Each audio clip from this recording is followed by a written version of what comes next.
अस्सलाम वालेकुम। बहुत सारे दोस्त जानना चाह रहे थे कि यूरो 2 की सफाई जो है वो GS 150 में कैसे की जाती है, सुजुकी GS 150 में। तो इसका तरीक़ाकार हम आपको दिखाएंगे। ये यूरो है, यूरो 2, और ये यूरो 2 के जो 3 पाइप्स हैं इनको हम उतार रहे हैं। इन तीनों पाइप्स को उतारने के बाद हम ये जो क्लिप्स हैं, सबसे पहले इनको ऑब्वियसली रिमूव किया जाएगा। उसके बाद बहुत एहतियात के साथ जो है वो इन पाइप्स को रिमूव किया जाता है। प्लास का अगर आप इस्तेमाल करें तो इस चीज़ का ख्याल रखें कि प्लास जो है वो पाइप को डैमेज ना करे, क्योंकि अगर इसमें हवा चली गई, यानी कोई सुराख हो गया जिससे हवा लीक होना शुरू हो गई या हवा चली गई, तो यूरो सही से काम नहीं करेगा। 10 mm की जो गोटी सेट है या जो गोटी है वो आपने यूज़ करनी है। ये 2 इसके नट होते हैं, इनको आपने खोल लेना है, बहुत आसानी से खुल जाएंगे।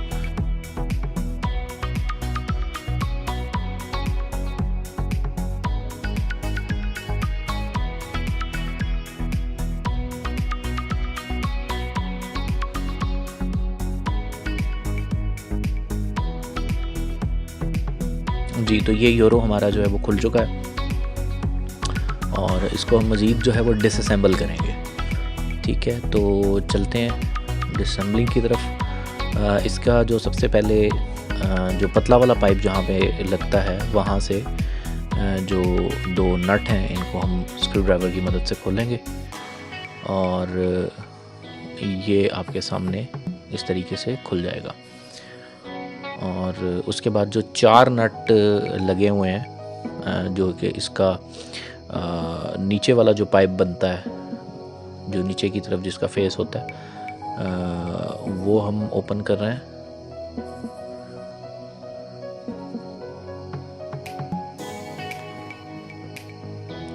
जी, तो ये 4 नट ओपन कर लिए हमने और आप ये देख सकते हैं कि कितना ज़्यादा इसके ऊपर कार्बन और गंदगी और कचरा जमा हुआ है। और इसमें जो इसका ये कॉर्ड है इसको भी हम रिमूव कर रहे हैं। जो इसकी ये पतरी लगी हुई है इसको भी रिमूव कर रहे हैं। मुझे एग्जैक्टली तो इनका नाम नहीं आता, I am not a mechanic, बस शौकिया ये काम कर लेता हूँ, तो मुझे एग्जैक्टली इनका नाम नहीं आता। ये देखें, टिश्यू पेपर के ऊपर मैं आपको साफ़ करके दिखाता हूँ कि इस पर कितनी ज़्यादा कार्बन जो है वो जमी हुई है। मेरे यूरो के अंदर ज़्यादा कार्बन जमने का एक रीज़न ये भी है कि मैंने रिसेंटली जो है वो फ्यूल इंजेक्टर क्लीनर जो है वो यूज़ किया है। फ्यूल इंजेक्टर क्लीनर या कार्बोरेटर क्लीनर, उसका इस्तेमाल करने से जो गंदगी और कचरा है वो ऑब्वियसली सिलेंसर के रास्ते बाहर निकलता है।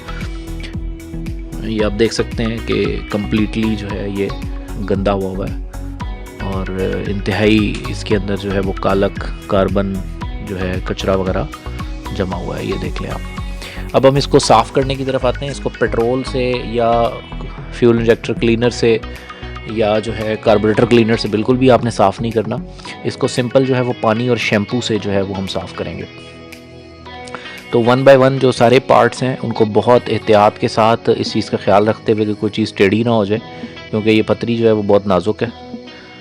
आपने हर चीज़ को जो है वो थॉरोली साफ़ करना है बहुत बारीकी के साथ। ये देखें कितनी ज़्यादा कार्बन जमी हुई है। इस कार्बन को बड़ी एहतियात के साथ हमने साफ़ करना है और हर चीज़ को जो साइडें हैं इन पतरियों की उनको भी देखना है कि उनमें भी कोई ऐसी गंदगी कचरा वगैरह कोई ज़रात ना रह जाए। इसका ये देखें, ये बहुत बारीक जो है वो इसका सुराख है, इसमें सुई भी दाखिल नहीं हो सकती।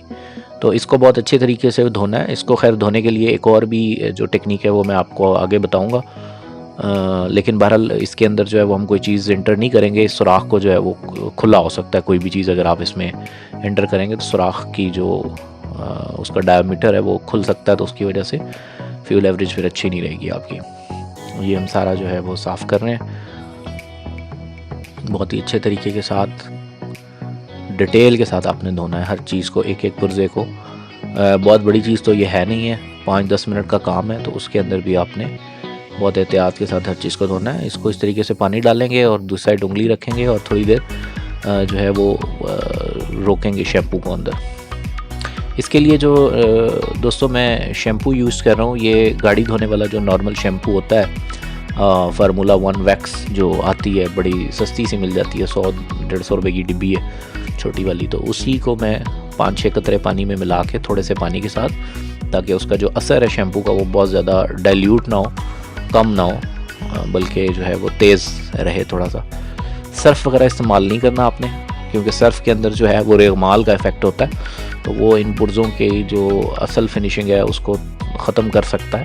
एक दो दफ़ा करने से कुछ नहीं होता, लेकिन फिर भी एहतियात करें, कोशिश करें कि शैम्पू वगैरह से धो लें। पेट्रोल का इस्तेमाल मैं आपको दोबारा से बताऊँ, आपने बिल्कुल भी नहीं करना है। पेट्रोल जो है वो इसके जो कॉर्ड्स वगैरह हैं उनके लिए अच्छा नहीं है बिल्कुल भी।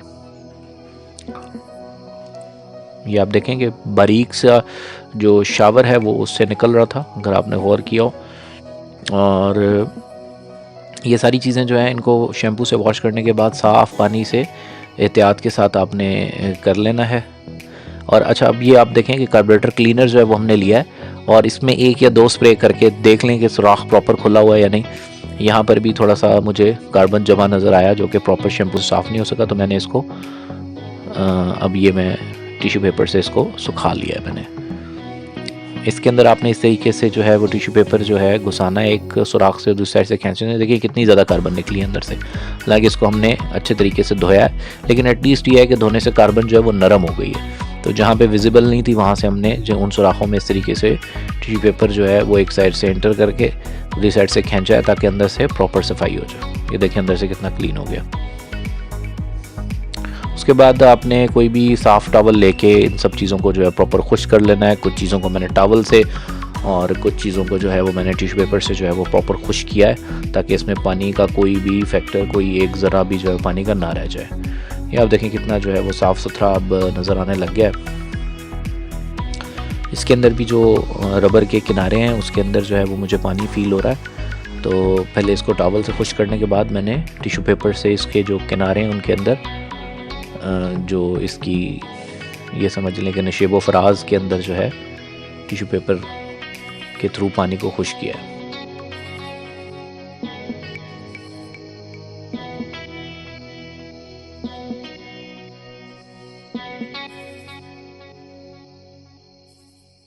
अच्छा, उसके बाद अब असेंबलिंग की तरफ आते हैं हम। ये तकरीबन सारा हमने धो लिया है, खुश्क भी कर लिया है। इसमें जो ये आप देखेंगे तो एक जो है वो डॉट सा बना हुआ है, जिसके अंदर ये पतरी फिक्स होगी।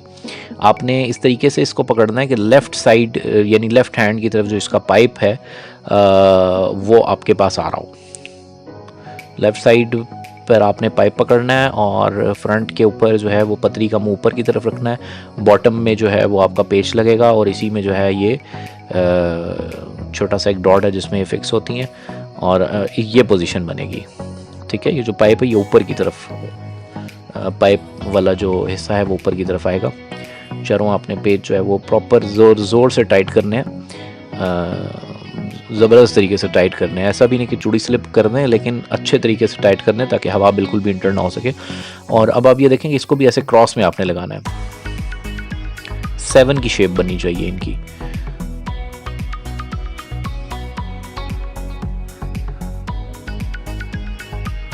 इसके भी दोनों स्क्रूज हमने टाइट कर लिए हैं, और अब जो है वो हमारी असेंबलिंग कंप्लीट हो गई है। इसको भी बहुत ज़ोर से आपने टाइट करना है।